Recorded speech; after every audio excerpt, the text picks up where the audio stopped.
Making the purchase offer, price, terms, and contingencies. Making a written offer is the way to let the seller know you'd like to buy his home.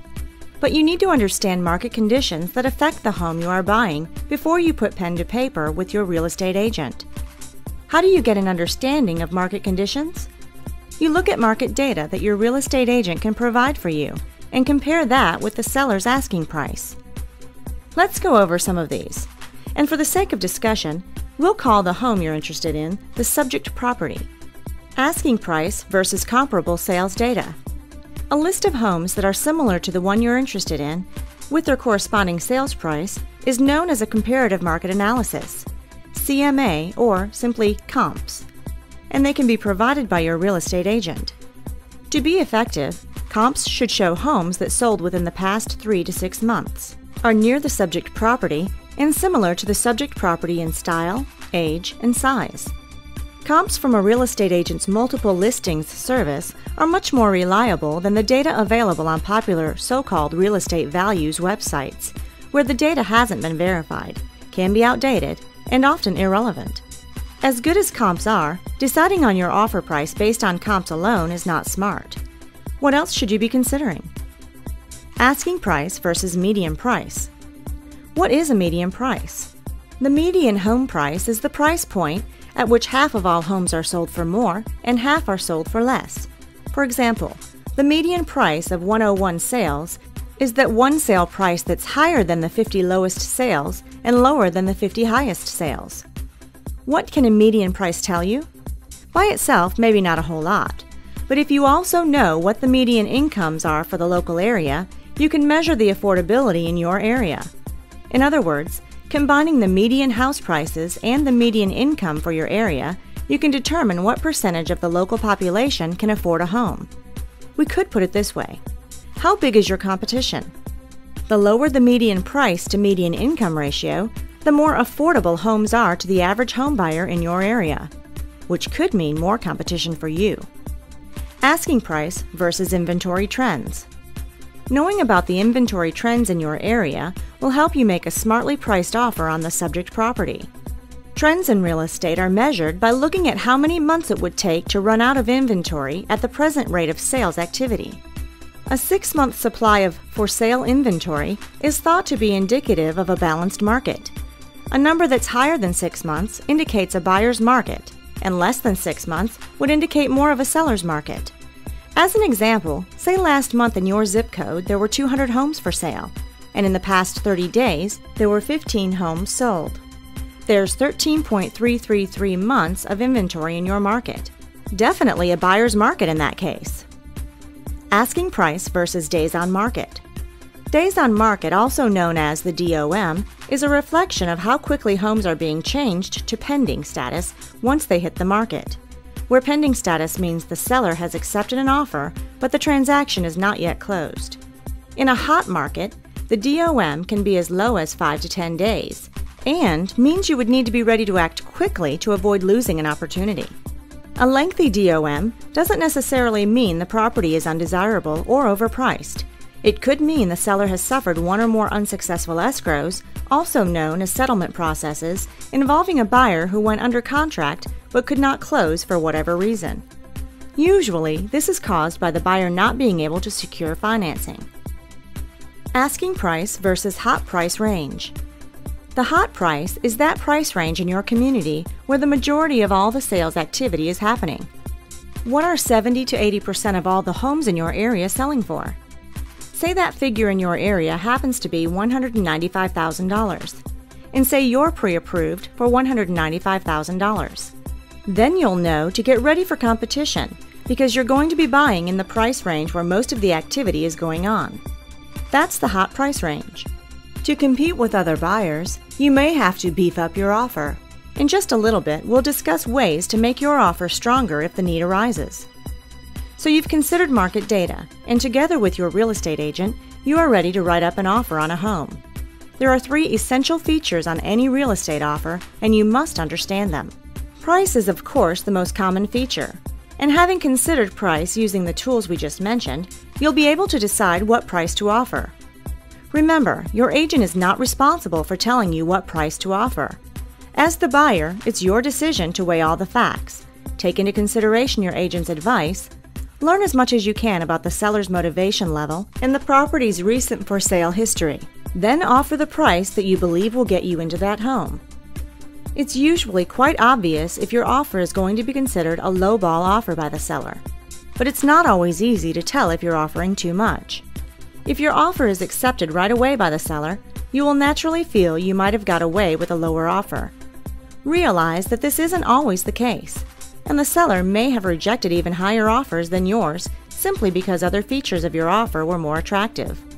It's not uncommon in many markets for buyers to offer higher than the listed asking price because of the competition. If you noticed 30 to 40 buyers walking through the home during the open house, you may get the hint that offering a little higher than market data suggests is called for. Although price is a common consideration when making an offer on a home, frequently overlooked items are terms and contingencies.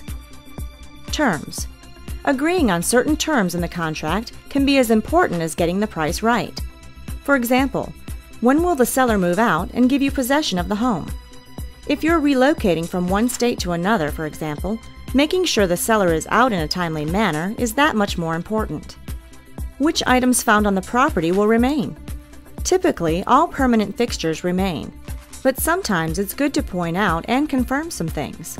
For example, is the seller planning on leaving the spa and gazebo? Repairs can become a hotly contested issue unless clarified ahead of time. Just because your home inspector calls for items to be addressed, the seller is under no obligation to repair anything unless agreed upon beforehand. A common paragraph is, "Home is sold as is. Seller will not do any repairs." If this were the case, you'd want to have your inspection completed rapidly so as to determine whether you can live with any repairs that are called for, knowing the seller won't do any. How much will the earnest deposit, also known as good faith deposit, be? Most sellers will expect around 1% of the purchase price or a minimum of $500 to $1,000. Some sellers will dictate the minimum amount they require placed into escrow, and yet others won't. Discuss with your agent what dollar amount will send the right signal to the seller. Will the seller pay for a home warranty? A home warranty plan is a type of limited insurance policy covering the basic major systems and appliances in the home. Is the seller paying closing costs on your behalf? This becomes even more important for military buyers because VA loans prohibit certain charges from being paid by the veteran. Sellers don't have to pick up the tab on these, but often do. Disclosure of defects and lead paint disclosure. Some states, such as California and Maine, require the seller to disclose any known defects about the property in writing.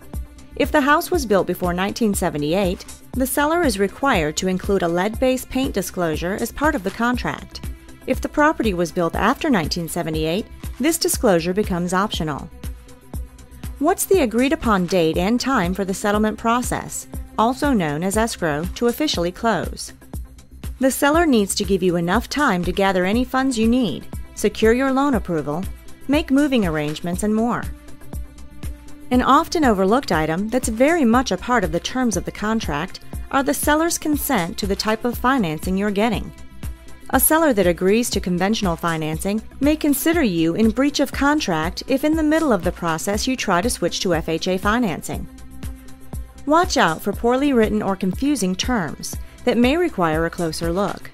Here's one you may see. Buyer agrees that if appraisal comes in lower than purchase price, buyer will make up the difference in cash. Be sure to read and understand the essential terms of the contract and have your agent explain anything that seems obscure to you. You can't be safe enough. Contingencies. A contingency is any landmark, milestone, or cutoff period during the course of the settlement process in a real estate transaction, when certain decisions have to be made to cancel or continue with the transaction. For example, successfully closing on your existing home by a certain date before you close on the subject property would be a contingency. By indicating that as a contingency in your written offer, you are telling the seller, "If I can't sell my present home in time, I will back out of buying yours." Another more common contingency is the due diligence period during which inspections are completed. In a transaction involving a short sale, One of the standard contingencies of the contract is the lender's approval of the short payoff and sales price. All parties understand that if the seller's lender disapproves the figures, the contract would be canceled. So there you have it. We touched on the three main components of a real estate purchase contract: price, terms, and contingencies. In closing, we should stress that in a competitive market, making your offer stand apart can mean the difference between getting the home of your dreams or settling for something you're not thrilled about. With so many buyers often competing for the same home, how can you strengthen your offer and gain a competitive edge? There are several ways, but here are the top 4. Number 1. Offer to close quicker. Most sellers are used to a 30 or 45-day settlement period, but would prefer to close quicker. Suggesting a 15 or maybe 21-day closing can really get the seller's attention. Of course, if you are depending on mortgage financing and your lender can't make that happen, you may be setting yourself up for failure. Or if issues come up on a home inspection and repairs are called for, you could be delayed. Number 2. Offer a larger earnest deposit. The amount of the earnest deposit, or good faith deposit as it's commonly known, is not set by law and is always negotiable. Most home buyers tend to want to offer the lowest they can get away with. It's human nature. Therefore, surprising the seller with a larger than normal earnest deposit conveys a perceived image that you are a strong, serious, and willing buyer. Number 3. Offer to finance with a conventional mortgage as opposed to FHA, VA, or USDA. A good lender can close an FHA, VA, or USDA loan just as fast as a conventional mortgage. Nonetheless, it's ingrained in sellers and a lot of listing real estate agents that such financing is plagued with difficulties when compared to a conventional mortgage. Fighting this prejudice can be an uphill battle. As unfair as that may seem to you and your lender, choosing conventional financing, if you have the ability to do so, can be a strategic move that works in your favor when the seller is considering several offers. Number 4. Offer to remove or reduce contingencies. Shortening this contingency period, or even removing it, can make the seller feel more assured of your ability to close. Removing contingencies can come back to bite you, however, so it's not wise to do so unless you are absolutely certain that doing so will not jeopardize your financial position. Discuss with your real estate agent and possibly even an attorney before you do so. Thank you for watching. And be sure to contact the featured real estate professional who provided you with this valuable video tutorial.